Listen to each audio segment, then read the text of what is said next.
বিশ্বনবী বলছেন ইমামুন আদিল, ন্যায়পরায়ণ বাদশাহ, ন্যায়পরায়ণ শাসক, ন্যায়পরায়ণ নেতা।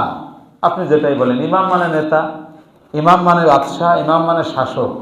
এক কথায় যে অর্ডার করতে পারে সেই কি ইমাম। আমি যদি রুকুতে গিয়ে সময় একটু বেশি নেই, আপনি কি উঠে দাঁড়াতে পারবেন? আপনি দাঁড়াইলে নামাজ হবে? শুধু তা না, আপনি যদি আমার কোনো কায়দে আমার আগে উঠে যান অথবা আমার পরে আপনি যান, মানে ইচ্ছাকৃত লেট করে, তাহলে আপনার সালাত হবে।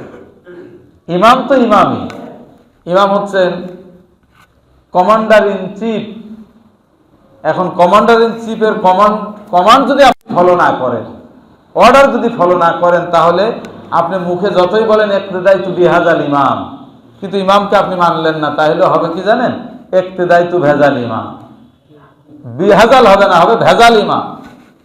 এজন্য আমরা এখানে যে কথাটা বলা হয়েছে 1 নম্বর হাদিসে, ইমামুন আদিল, ন্যায়পরায়ণ শাসক।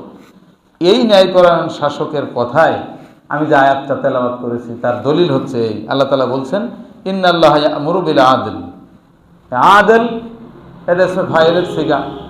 আদল মানে শাসক, ন্যায়পরায়ণ শাসক।